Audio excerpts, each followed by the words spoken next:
बिस्मिल्लाहिर्रहमानिर्रहीम, अस्सलाम वालेकुम। इस वीडियो में हम बात करेंगे 15 अगस्त की बड़ी खबरों के बारे में। सबसे अच्छी और बड़ी खबर तो यही है जो IPPs के साथ मुआहदा हुआ, जिसके बारे में कल इमरान खान साहब ने भी कौम को मुबारकबाद दी थी, क्योंकि ये वो मुआहदा है जो अगर पाकिस्तान अदालती केसेस की तरफ लेकर जाता तो शायद पाकिस्तान को कुछ भी ना मिलता। उसकी रीज़न ये है कि पहली हुकूमतों ने IPPs के साथ जो मुआहदे किए वो इतनी कमज़ोर शराइत पर किए कि अगर हुकूमत यक तरफ़ा तौर पर ये मुआहदा ख़त्म करती तो जिस तरह पहले हमें बहुत सारे केसेस में आलमी अदालतों से, बाहर के मुल्कों की अदालतों से हमें जुर्माने हुए, पाकिस्तान को बहुत बड़े जुर्माने हो सकते थे, लेकिन हुकूमत ने बहुत ज़बरदस्त हिकमत अमली के तहत इस मुआहदे को जो है वो आगे लेकर बढ़ी। हुकूमत ने पहले कमेटी बनाई और उन कमेटी मेंबरान को क्रेडिट ना देना भी ज़्यादती होगी। 3 मेंबर्स थे, बाबर याकूब साहब, मोहम्मद अली साहब और कासिम वदूद साहब, जो एडिशनल एडवोकेट जनरल KP के हैं। कासिम वदूद साहब बहुत अच्छे वकील हैं, बैरिस्टर कासिम वदूद। खैर, ये हुकूमत ने पहले कमेटी बनाई, पहले IPPs की 2 नंबरियाँ पकड़ी गई, उनके सारे फ्रॉड पकड़े गए और फिर उनको कहा गया कि आपकी 2 नंबरियाँ और फ्रॉड हमने पकड़ लिए हैं, अब इनकी बुनियाद पर हम आपके खिलाफ केसेस कर सकते हैं, अब आप बताएं कि आपने क्या करना है। फिर उनके साथ जो मुआहदा हुआ, वैसे ही है क्योंकि ये टेक्निकल पॉइंट्स हैं, इसमें बहुत सी चीज़ें हैं जो शायद उस तरह से मैं आपको ना समझा पाऊँ, इसलिए मैं कोशिश करूँगा कि मैं सोहेल इकबाल भट्टी साहब से टाइम लेके उनका इंटरव्यू करूँगा या किसी एनर्जी एक्सपर्ट से जो हमें अच्छे तरीके से समझा सके। लेकिन इसमें मोटी मोटी बात यह है कि इससे बिजली जो है वो सस्ती होगी, फौरी तौर पर नहीं, कुछ अर्से बाद। और दूसरा इसमें सबसे जो इंपॉर्टेंट बात यह है कि पाकिस्तान जो अदायगियाँ करता था वो डॉलर्स की बजाय रुपए में होंगी। डॉलर्स में जब हम करते हैं, डॉलर ऊपर जाता है, हमें ज़्यादा अदायगियाँ करनी पड़ती हैं। एक और जो इसमें सबसे बड़ा मसला था वो ये था कि अगर एक पावर प्लांट लगा है और उसमें जो उसकी जो कैपेसिटी है, मिसाल दे रहा हूँ कि उसकी कैपेसिटी है 5000 मेगावाट, वो जनरेट कर सकता है। हम वो 5000 मेगावाट खरीदें या ना खरीदें, उसमें से 500 खरीदें या 300 मेगावाट खरीदें, उसमें से इस्तेमाल जितना भी हो हमने उसको पैसे 5000 मेगावाट के देने हैं। अब अगर पाकिस्तान में कुल जो कैपेसिटी है प्रोडक्शन की वो 32000 मेगावाट है, 30000 मेगावाट है, हमने इसके पैसे देने हैं। अब गर्मियों में तो बहुत ज़्यादा कंजम्पशन हो जाती है, लेकिन सर्दियों में अगर 30000 की बजाय 5000 मेगावाट जो है वो इस्तेमाल हो रहा है, लेकिन हमने पैसे जो हैं वो कैपेसिटी चार्जेस की मद में वो उनको देने हैं जितने कि उन्होंने लगाए हुए हैं पावर प्लांट। तो ये बहुत ही एक अजीब शराइत पर ये मुआहदे थे, पाकिस्तान को बहुत नुकसान हो रहा था। और अब ये बताया जा रहा है कि इससे ये अभी सबके साथ नहीं हुआ, अभी जिनके साथ मुआहदा हुआ है इससे भी बताया जा रहा है कि पाकिस्तान को 600 से 800 अरब का फ़ायदा होगा।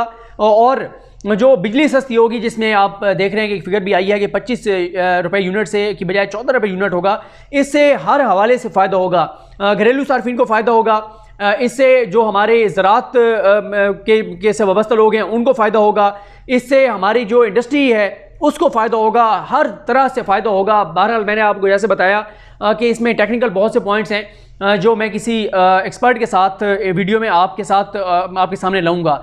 यही वो मुआहदा है जिसके बारे में शेख रशीद साहब ने कहा था कि इमरान खान एक ऐसा ऐलान करने वाले हैं कि उसके बाद अपोजिशन को सांप सूंघ जाएगा। यानी जब ये मामला मंतकी अंजाम तक पहुँचेगा, जब इसके ऊपर इम्प्लीमेंटेशन शुरू होगी और बिजली सस्ती होगी तो डेफिनेटली लोगों को रिलीफ मिलेगा और इससे हुकूमत को फ़ायदा होगा, PTI को फ़ायदा होगा।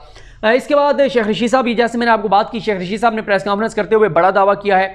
वो ये कहते हैं कि इमरान खान उस्मान बुज़दार के साथ खड़े हैं और उस्मान बुज़दार कहीं नहीं जा रहे। उस्मान बुज़दार जा तो कहीं नहीं रहे, लेकिन बात यही है कि अगर उस्मान बुज़दार साहब के खिलाफ जो तहकीकात हो रही हैं, अगर उसमें कुछ आ जाता है तो फिर तो कोई उनके चांसेस नहीं है, फिर इमरान खान कोई कंप्रोमाइज़ नहीं करेंगे। लेकिन इमरान खान इस सूरत में उनके साथ खड़े हैं जो ये बार बार एतराज़ किया जा रहा है कि इमरान खान उस्मान बुज़दार को उठा के किसी और को ले आएँ। उस किसी की ख्वाहिश पे, किसी के कहने पे तो वो नहीं हटाएंगे। अगर उस्मान बुज़दार साहब की करप्शन साबित हो जाती है तो फिर डेफिनेटली सबसे पहले शख्स इमरान खान होंगे जो उनको हटाएंगे और फिर तो ज़ाहिर है कोई उनके रखने की कोई वो नहीं बचेगी, कोई इम्कान कोई इम्कान नहीं बचेंगे।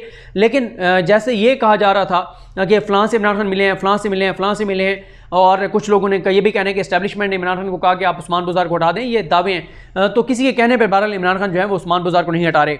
शेख रशीद साहब ने एक और बात की है, वो ये कहते हैं कि मरियम साहिबा ने जो पथराव किया है नैब के दफ्तर पर, ये उन्होंने शहबाज शरीफ की सियासत पर किया है। और वो क्योंकि पहले नवाज शरीफ को भी इस मकाम पर लाने वाली वही हैं, अब वो चाहती हैं कि वो जिसे कहते हैं ना कि ना खेडेंगे ना खेडन देंगे, वो कहती हैं ना हम हैं मतलब वो कहती हैं कि मेरे वाले साहब अगर इंतखाबी सियासत में नहीं है तो शहबाज शरीफ भी नहीं रहने चाहिए, और वो क्योंकि शहबाज शरीफ की जगह वो शाहिद खान अब्बासी साहब को आगे लाना चाहती हैं, तो इसलिए ये मरीम साहबा को बहुत सूट करता है कि नैब के साथ मामला गड़बड़ हों और उसका जो नैब का गुस्सा हो वो शहबाज शरीफ के केसेस में निकले और शहबाज शरीफ नायल हो, इससे मरीम साहिबा को फ़ायदा होगा। और ये भी शेख रशीद ने कहा कि नून लीग और पीपल्स पार्टी एक मरतबा फिर मौलाना फजल रहमान को इस्तेमाल करना चाहते हैं सिविल मिलिट्री तल्लुकात पे। वो कहते हैं कि सिविल मिलिट्री के तल्लुकात बेहतरीन है, कोई इख्लाफात नहीं है, छोटे मोटे वो कहते हैं इख्लाफात होते रहते हैं लेकिन कोई बड़ा इख्लाफ नहीं है। 15 अगस्त को यौम स्याह मनाया गया। भारत के यौम आज़ादी के मौके पर कश्मीरियों ने, पाकिस्तानियों ने पूरी दुनिया में जो है बहुत सी जगहों पर एहतजाज किया। कश्मीर में कर्फ्यू लगाया, मज़ीद सख्त किया गया कि कश्मीरी निकल ना सकें, एहतजाज ना कर सकें। लेकिन जहाँ जहाँ दुनिया के मुल्कों में कश्मीरी हैं उन्होंने भरपूर एहतजाज किया और भारत की जबर, तशद्दुद और जुल्म और बर्बरियत को एक्सपोज़ किया और उसके ऊपर जो है वो एहतजाज किया। मैं हसनात मलिक साहब का ट्वीट देख रहा था। हसनात मलिक साहब ने जो ट्वीट किया उसमें उन्होंने यही कहा कि कारके वाला कि इस हुकूमत की चंद बड़ी अचीवमेंट्स के ऊपर उन्होंने ट्वीट किया हुआ था। एक उन्होंने कहा कारके केस में, जिसमें उन्होंने कहा $1.2 बिलियन जो है वो उसका पाकिस्तान को फ़ायदा हुआ। मैं आपको कारके में एक और भी इंपॉर्टेंट चीज़ बता दूँ, ये ब्रिगेडियर राना इरफान शकील रामे और ये जो पाकिस्तान को $1.2 अरब के जुर्माने से बचाने और बैनुल-अक़वामी सतह पर मुल्क कौम के वक़ार को बुलंद रखने वाली टीम के लिए आला सिविल अवार्ड 17 इम्तियाज़ का ऐलान किया गया है। और इनमें जो शामिल हैं वो ब्रिगेडियर राना इरफान शकील रामे हैं, लेफ्टिनेंट कर्नल फ़ारूक शहबाज हैं और अहमद इरफान असलम पर मुश्तमिल जो तहक़ीक़ाती टीम है जिन्होंने इस केस में बहुत अहम किरदार अदा किया, जिन्होंने बहुत से शवाहिद इकट्ठे किए, जिनकी वजह से पाकिस्तान को $1.2 अरब का फ़ायदा हुआ, उनको ये अवार्ड दिया जाएगा।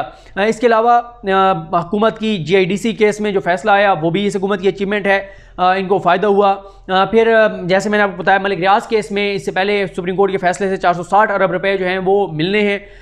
कुछ 70-80 अरब जो है वो सुप्रीम कोर्ट के अकाउंट में आ चुका है जो खर्च होगा ये है। फिर इसी तरह जो फेक अकाउंट केस में सुप्रीम कोर्ट ने फैसला दिया था, नैब रेफरेंसेस दायर हुए थे, उसमें तकरीबन 30 अरब रुपए जो हैं वो अब तक कौमी ख़जाने में मतलब नैब के पास आए हैं तो कौमी ख़जाने में आ चुके हैं। तो ये चंद बड़ी अचीवमेंट्स हैं अदालती फ़ैसलों के नतीजे में जो पैसे आए हैं कौमी ख़जाने में जो आवाम पर खर्च होंगे और आप इसके साथ IPPs वाले को भी मिला लें तो ये बड़ी अचीवमेंट्स हैं। साथ ही एक और फ़ैसला है जो फैसला लाहौर हाई कोर्ट में महफूज है, साल से स्टे ऑर्डर्स थे, उनके बारे में अलग किसी वीडियो में आपको बताएंगे। वो अटॉर्नी जनरल पाकिस्तान खालिद जवेद खान साहब ने वहाँ पर जाकर दलाइल दिए और अगर वो भी फैसले आ जाते हैं हुकूमत के हक़ में आ जाते हैं तो उसमें भी अरबों रुपए जो हैं वो हुकूमत को मिलेंगे।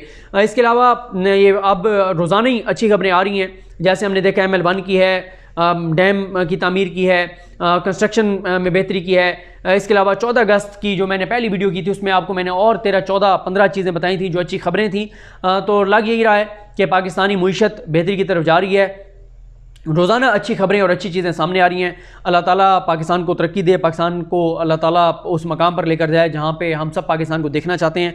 और आखिर में बात करेंगे मौलाना फजल रहमान, बल्कि उस पर मैं कोशिश करूँगा एक अलग से एक वीडियो में बात करें जो आसिफ अली जरदारी साहब ने नए इल्ज़ामात लगाए हैं मुस्लिम लीग नून पर, और साथ ही मौलाना साहब ने जो नून लीग और पीपल्स पार्टी पर इल्ज़ामात लगाए हैं और APC वाला मामला उस पर अलग और तफसील से बात करते हैं। ये कुछ बड़ी खबरें थी, मुझे अपनी दुआ में याद रखें। अल्लाह करीम हम सब का हामी नासरो। अल्लाह हाफ़िज़।